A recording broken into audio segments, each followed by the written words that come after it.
ప్రభు అయిన యేసుక్రీస్తు నామంలో మీ అందరికీ వందనాలు, శుభాభివందనాలు. మరి మీ కొరకు నేను ప్రార్థిస్తున్నాను, అదేవిధంగా నా కొరకు కూడా మీరు ప్రార్థించండి. అదేవిధంగా మరి కళ్ళు మూసుకొని ప్రార్థించుకుందాం. స్తోత్రం స్తోత్రం నాయన, పరిశుద్ధుడా, మహోన్నతుడా, సర్వోన్నతమైన దేవ, కృపగల తండ్రి, నీ జ్ఞానం చేత, నీ పరిశుద్ధాత్మ చేత మమ్మల్ని నడిపించుతండి ప్రభువా. మరి దుష్టుడు మరి ప్రభువా ఆరాధనలో కానీ మరి వాక్యంలో కానీ ఎలాంటి ఇబ్బంది కలగకుండా మరి నజరేయుడైన యేసు నామములో వారిని బంధించమని, మరి ఎలాంటి ఆటంకం రాకుండా మమ్మల్ని కాచి కాపాడమని నజరేయుడైన యేసు నామములో అడుగుతున్నాం పరమ తండ్రి. ఆమేన్. ఆమేన్.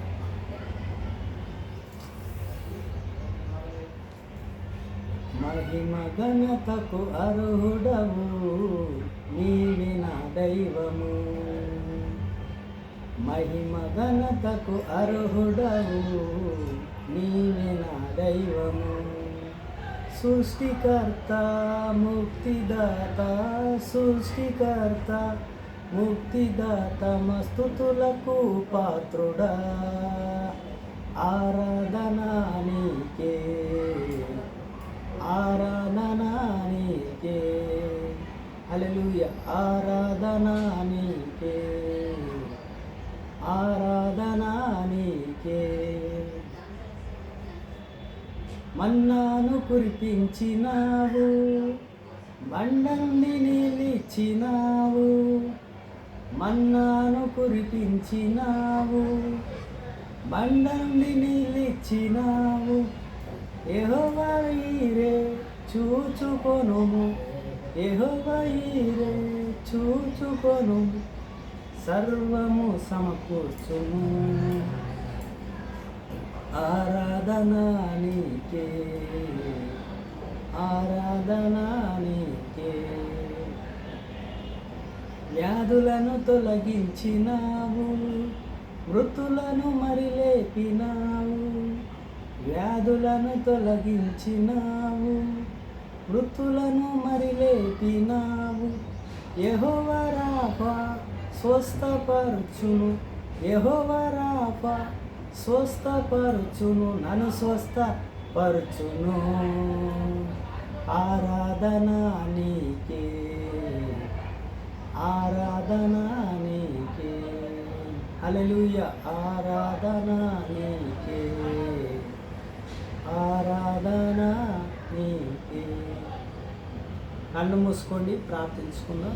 స్తోత్రం స్తోత్రం నాయన, పరిశుద్ధుడా, మహోన్నతుడా, సర్వోన్నతమైన దేవ, పరమ తండ్రి, ఆయన నీ కృప చేత తండ్రి, నీ ప్రేమ చేత ప్రభా, నీ బిడ్డల్ని నీ రెక్కల కింద కాచి కాపాడుతున్నందుకు నజరేయుడైన యేసు నామములో నీకు వందనాలు తండ్రి. అదేవిధంగా ప్రభా, నీ పరిశుద్ధాత్మ చేత మమ్మల్ని నడిపించని తండ్రి, నీ వాక్కు చేత మేము ముందుకెళ్ళేటట్టు నీ జ్ఞానాన్ని, నీ శక్తిని, నీ కృపని దయచేయమని నజరేయుడైన యేసు నామములో అడిగి బతిమలాడి వేడుకుంటున్నాం పరమ తండ్రి. ఆమేన్. ఆమేన్. ఆమేన్.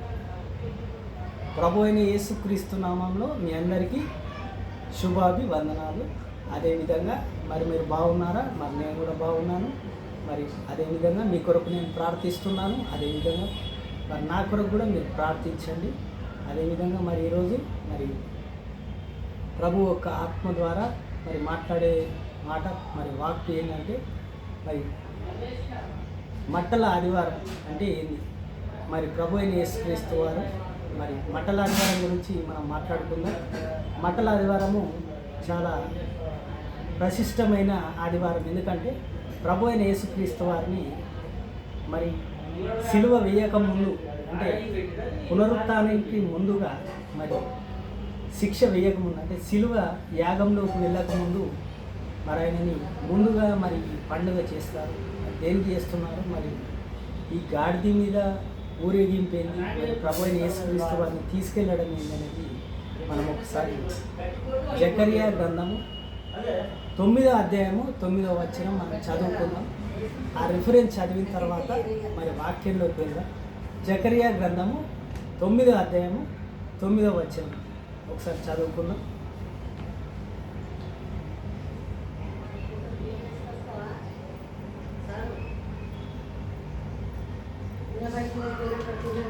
జకరియా గ్రంథం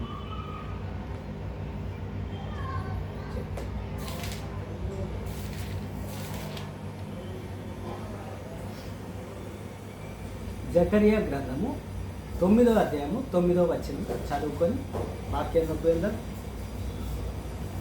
సియోను నివాసులారా బహుగా సంతోషించుడి, యెరూషలేము నివాసులారా ఉల్లాసముగా ఉండుడి. నీ రాజు నీతిపరుడు, రక్షణ గలవాడు, దీనుడై గాడిది దాని పిల్లను ఎక్కి మీదికు వచ్చిచున్నాడు. హల్లెలూయా. అంటే మన రాజు ఎలాంటి రాజు అంటే చాలా దీనుడై గాడిద మీద ఎక్కి వస్తున్నాడు మన రాజు అని మరి జకరియా గ్రంథంలో 9వ అధ్యాయము 9వ వచనంలో చెప్పినట్టుగా మన రాజు మరి దీనుడై మరి వస్తున్నాడు, అంటే గాడిద మీద వస్తున్నాడు, గాడిద పిల్ల మీద ఎక్కి వస్తున్నాడు అని చెప్తున్నాడు. అంటే ఒక రాజు ఎలా ఉండాలంటే గుర్రం మీద మరి ఖడ్గం పట్టుకొని దర్జాగా రావాలి కదా. అంటే ఆయన దీనుడుగా వస్తున్నాడని ముందే జకరియా గ్రంథంలో రాసింది. జకరియా గారు ముందే రాశారు 9వ అధ్యాయము 9వ వచనంలో మరి లేఖనాల ప్రకారం ప్రభు అయిన యేసుక్రీస్తు గారు అది నెరవేర్చారా లేదా అనేది మరి మార్క్స్ సువార్త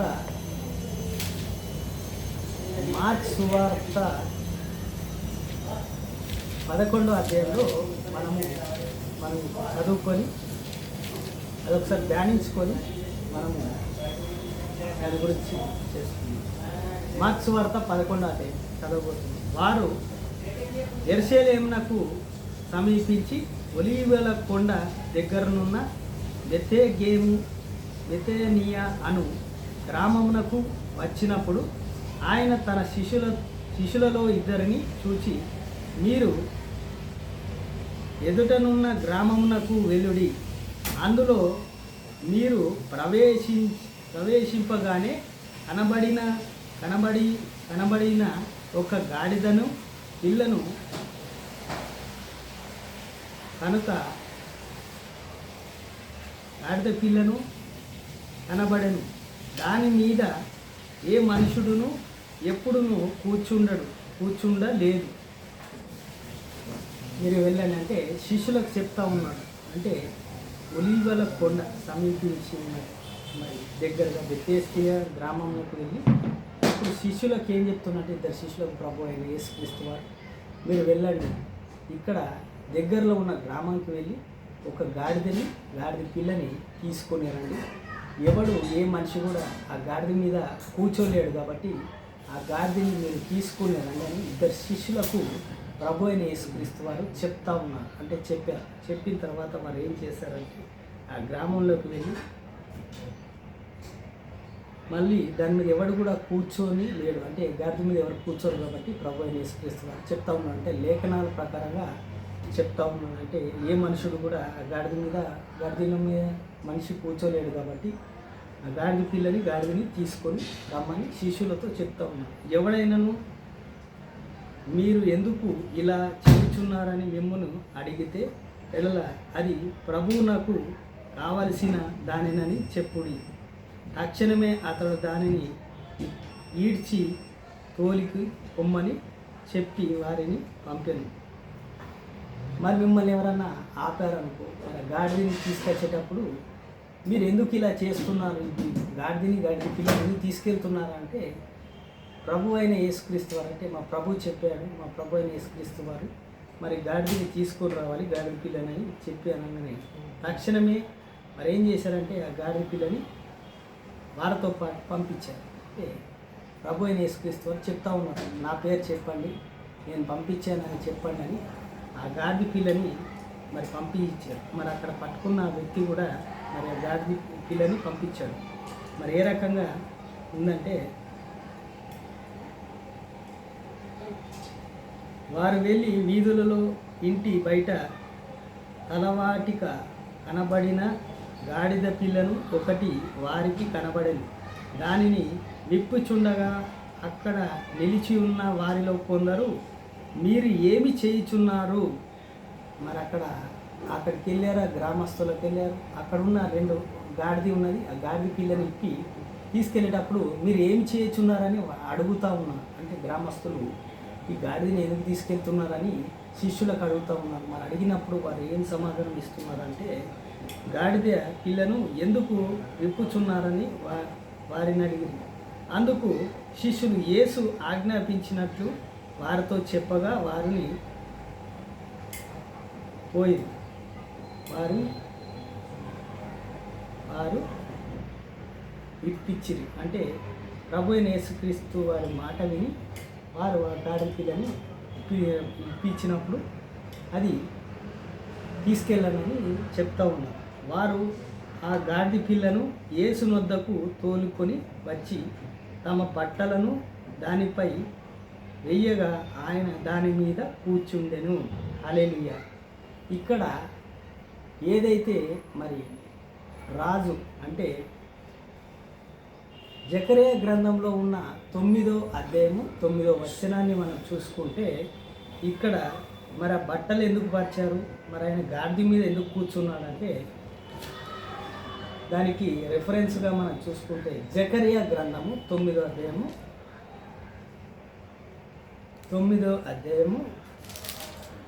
9వ వచనంలో ఏముంటారంటే, సియోను నివాసులారా బహుగా సంతోషించుడి. సియోను అంటే ఆ ప్రాంతం పేరు, అంటే ఆ సిటీ పేరు సియోను. సియోను అంటే ఆ పట్టణం పేరు సియోను. మీరు సంతోషించండి అని చెప్తా ఉన్నాను. యెరూషలేము నివాసులారా ఉల్లాసముగా ఉండుడి.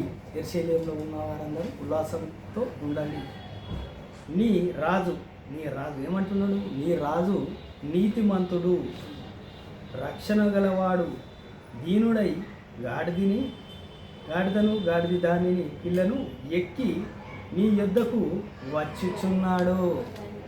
హల్లెలూయా. అంటే ప్రభు అయిన యేసుక్రీస్తు వారు మరి జకరియా గ్రంథంలో ఉన్నది నెరవేర్చడానికి ప్రభు అయిన యేసుక్రీస్తు వారు ఏం చేశారంటే, వారు ఆ గాడిద పిల్ల మీద యేసు నొద్దకు తోలుకొని వచ్చి తన బట్టలను దానిపై వేయగా ఆయన దాని మీద కూర్చుండెను. హల్లెలూయా. ఇక్కడ దీనుడైన రాజు వలె గుర్రం మీద రావాల్సిన ఆయన ఈరోజు మరి గాడిద మీద ఎక్కి మన కొరకు, నీ కొరకు, నా కొరకు మరి గాడిద మీద ఎక్కి దీనుడై రాజుగా వస్తున్నాడంటే గుర్రం మీద రావాల్సిన ఆయన గాడిద మీద శాంతి కొరకు వస్తూ ఉన్నాడు. మరి మనము ఆలోచించాలి. అనేకులు తమ బట్టలను దారి పొడవుగా పరిచి, కొందరు తమ పొలంలో నరికిన కొమ్మలను పరిచి మరియు ముందుగా వెళ్ళుచుండిరి, వారును వెనుక వచ్చుచుండిరి. వారును జయము ప్రభు పేరుట వచ్చువాడు స్తుతింపబడునుగాక. హల్లెలూయా. మరి ఏమంటున్నారంటే వారి పొలంలో ఉన్న కొమ్మల్ని నరికి దారి పొరుగుగా వేస్తూ ఉన్నారు. అంటే ఒక రాజుకి ఎలా అయితే వేస్తూ ఉంటారో మరి రాజు వచ్చేటప్పుడు మరి దారిలో బట్టలు పరవడం కానీ మరి ఒక రాజు లెక్క ఆయనని తీసుకొని వస్తున్నారు. మరి వచ్చినప్పుడు ప్రభు పేరుట వచ్చిన వాడు స్తుతింపబడునుగాక అని చెప్పుతూ వచ్చుచున్నాడు. మన తండ్రి అయిన దావీదు రాజ్యమును స్తుతింపబడునుగాక. సర్వోన్నతము స్థలములలో జయము జయమని కేకలు వేయుచుండిరి. హల్లెలూయా. మరి ఏమని చెప్తున్నారంటే సర్వోన్నతమైన స్థలంలో జయం జయము కలుగునుగాక అని చెప్తా ఉన్నారంటే మరి ప్రభు అయిన యేసుక్రీస్తు వారిని వారు ఎంతగా ప్రేమించారో, ఎంతగా మరి గౌరవించారో తెలుస్తుంది. అంటే తర్వాత ప్రభు అయిన యేసుక్రీస్తు వారు మరి ఏం చేశారంటే వారు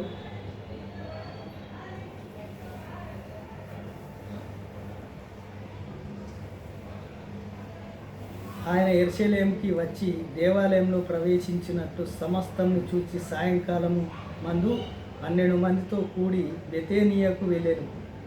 మరునాడు బెతేనియా నుండి వెళ్ళుచుండగా ఆయన ఆకలి ఆకులు గల ఒక అంజూరపు చెట్టును దూరం నుండి వచ్చి చూచి దాని మీద ఏమీ దొరకనేమి అని వచ్చెను. దాని యొద్దకు వచ్చి చూడగా ఆకులు తప్ప మరి ఏమీ కనబడలేదు. ఏలయనగా అది అంజూరపు చెట్టు ఫలము కాదా అని. అందుకైన ఇక మీదట ఎన్నటికీ నీ పండ్లు ఎవరినూ తినకూడదు తినకూడదు అని గాక అని చెప్పాను.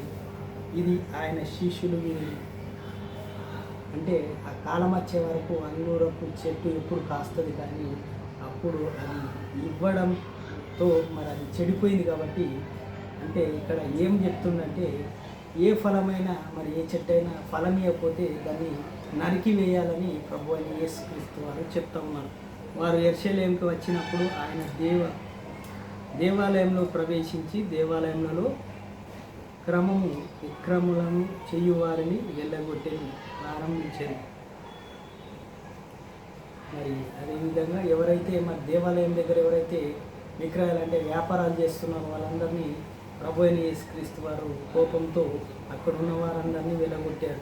మరి వెళ్ళగొట్టిన తర్వాత మరి యోహాను సువార్త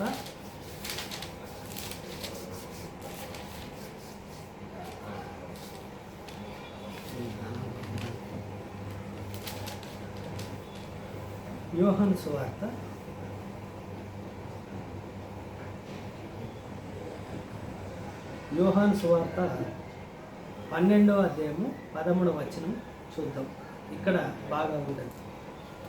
ఖజూరపు మట్టలు పట్టుకొని ఆయనని ఎదుర్కొను జయము ప్రభు పేరుట వచ్చుచున్న ఇజ్రాయేల్ రాజుని స్తుతింపబడునుగాక అని కేకలు వేసిరి.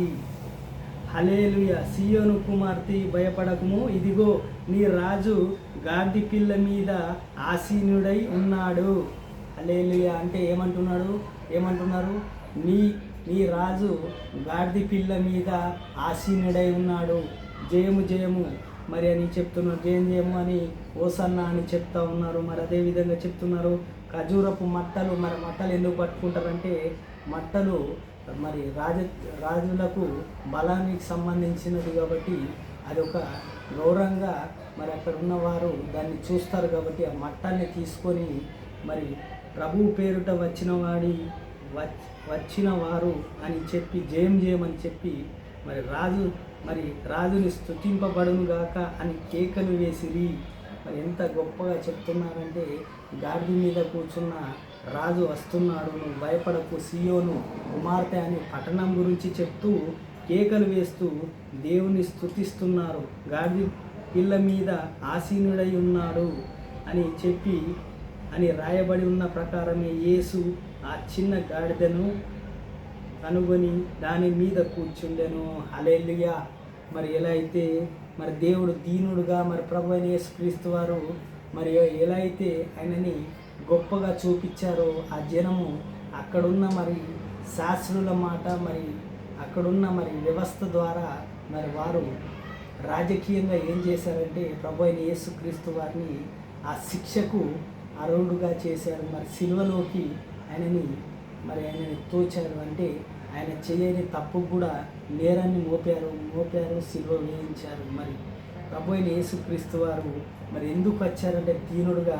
మరి రెండో రాకడలో మనం చూసుకుంటే ఆయన దీనుడుగా రావడం కాదు, మరి యూదా గోత్రపు సింహం వలె రాబోతున్నాడు. మనమందరం ప్రార్థనలో ఉండాలి. ఎందుకంటే ప్రభువు రాకడ త్వరలో ఉంది. కాబట్టి మనం ప్రార్థనలో ఉంటే మనం ఎత్తబడే గుంపులో ఉంటాం. ప్రతి ఒక్కరూ మరి ఆయన ఎందుకు గాడిద ఎక్కాడు, మరి గాడిద ఎందుకు వస్తున్నాడు అంటే దీనుడుగా వచ్చాడు. మన కొరకు, మీ కొరకు, నా కొరకు తన ప్రాణాన్ని సిలువలో మరణించి పునరుత్థానుడుగా వచ్చాడు. మరి మీ కొరకు, నా కొరకు తన రక్తాన్ని మరి తన ప్రాణాన్ని కూడా త్యాగం చేసి మళ్ళీ 3వ దినంన మనందరి కొరకు, మనలాంటి పాపుల కొరకు తను మరణించి పునరుత్థానుడుగా మరి జన్మించాడు. మళ్ళీ పునరుత్థానుడుగా నిలబడి మన కొరకు మరి తను చెప్తా ఉన్నాడు, మళ్ళీ నేను రాబోతున్నాను. రెండో రాకడలో మనమందరం ఎత్తబడే గుంపులో ఉండాలి. మరి ప్రభుని జ్ఞాపకం చేసుకోవాలి. ప్రభు అయిన యేసుక్రీస్తు నామములో మీ అందరికీ శుభాభివందనాలు. మరి ప్రార్థించుకుందాం. స్తోత్రం నాయన, పరిశుద్ధుడా, మహోన్నతుడ, సర్వోన్నతమైన దేవ ప్రభువా, మరి తండ్రి మరి మట్టల ఆదివారం గురించి చెప్పుకున్నాం తండ్రి. మరి ప్రభు పేరుట వచ్చిన వాడిని స్తుతింపబడునుగా కారణం అవుతుంది. ప్రభువా నీ బిడ్డలు మరి అక్కడ ఉన్నవారు మరి నేను మరి ఎంత గొప్పగా చేసి మళ్ళీ నిన్ను సిలువకు అప్పచెప్పారు తండ్రి. మరి వారు చేసిన పాపాలకు ప్రభువా, మరి మేము చేసిన పాపాలకు నువ్వు మరి సిలువ అనుభవించవు తండ్రి. మరి పునరుత్థానుడిగా లేచావు తండ్రి నాయన ప్రభువ. మేము అలా మాట తప్పకుండా ప్రభువ, మరి నీతో పాటు మేము కూడా ఉండేటట్టు, మరి నీతో పాటు మేము నడిచేటట్టు నీ జ్ఞానంతో ప్రభువ మమ్మల్ని మేము ఎలాంటి మరి భయాలకు మరి మరి ప్రభువులకు లొంగకుండా ప్రభువ మీ బిడ్డల్ని ఇంకా ముందుకెళ్ళేటట్టు ఆత్మలో మరి పరిశుద్ధాత్మదేవ మమ్మల్ని నడిపించమని మరి నజరేయుడైన యేసునామములో అడుగుతున్నాం ప్రభువ. ప్రతి ఒక్క బిడ్డని మరి క్రైస్తవ బిడ్డని ప్రభువ, మరి గాడ్స్ విజన్ ఛానల్ చూస్తున్న ప్రతి ఒక్క బిడ్డని దీవించండి, ఆశీర్వదించండి ప్రభువ. మరి ఇంకా ఆత్మ జ్ఞానంలో ఇంకా ముందుకెళ్ళేటట్టు సహాయం చేయండి ప్రభువ. మన ఆర్థికంగా కానీ మరి అనారోగ్య సమస్యలే కానీ మరి ప్రభువ, మరి ఎలాంటి ఇబ్బందులు లేకుండా ప్రభువ మంచి జ్ఞానంతో నడిపించమని నజరేయుడైన యేసునామంలో అడిగి బతిమలాడి వేడుకుంటున్నాం పరమ తండ్రి. ఆమేన్ ఆమేన్. ప్రభు అయిన యేసుక్రీస్తు నామములో మీ అందరికీ శుభాభివందనాలు.